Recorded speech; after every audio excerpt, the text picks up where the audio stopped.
provisionalism. Provisionalism means the avoidance of absolute terms in our conversation with one another. One of the problems that we particularly face is that we have a strong foundation on absolutes. God is absolute. There is absolute truth. The Word of God is absolute truth. The difficulty comes in that we tend to carry that over to ourselves, so that then we start speaking in absolute terms. Our perception and our understanding is not absolute. We are not infallible. The Word of God is infallible. We are not. It's a small matter of simply the difference between saying, it's hot in here, and I'm hot. Small matter, but a great deal of difference in the way it's approached. When I say it's hot in here, that's a matter for argument. And conflict can start over that statement, because someone else will say, it's not hot in here. What do you mean it's hot in here? I don't think it's hot in here. What's the temperature? Somebody look at the gauge over here, and let's see what the thermometer says. What constitutes being hot? Well, how do you define hot anyway? I don't know. And on, there we go. And some of you have had that happen at home with your husband or your wife, and somebody says, it's hot in here, and then the discussion begins.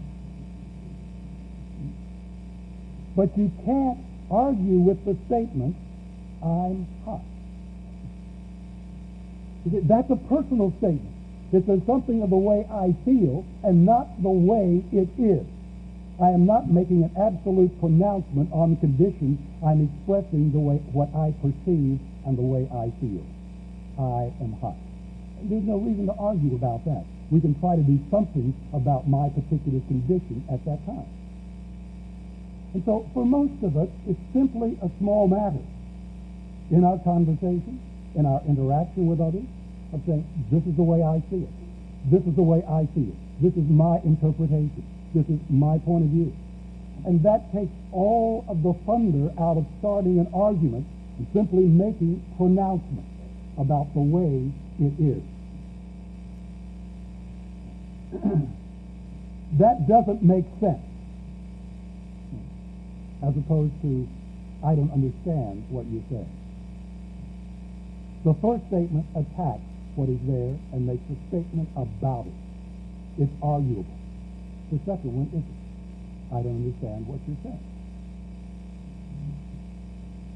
I didn't get a copy of that memo. Well, maybe you did, and you misplaced it. Maybe it didn't come. That's possible. But there are other possible interpretations. A simple, better statement that takes the argument out of it is simply, I don't recall seeing that memo. That's a personal statement. That's what happened. You don't recall seeing. Is it possible you forgot? Maybe it's never happened before, but who knows? All of us have had some experience, most of us have, at least, of forgetting or mislaying or getting it under a stack of something where it shouldn't have been. So it is entirely possible.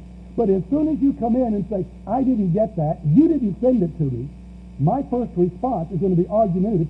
Yes, I did. I sent it to everybody, and we've got conflict right there. So when you tell me I didn't see it, or I don't recall getting it, there's no argument. That's from your personal experience. That's your perception and your point of view, and then we try to accommodate the difficulty. So it's all in how we approach it.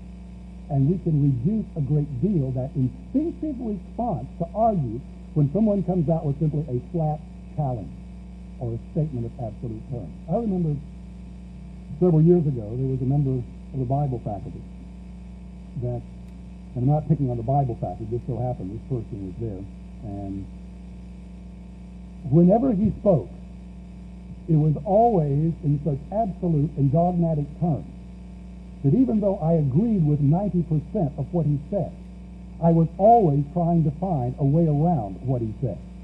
It was just that type of statement. Whenever it was there, I was always looking for the fallacy or the loophole or the exception, because everything was absolute dogmatism.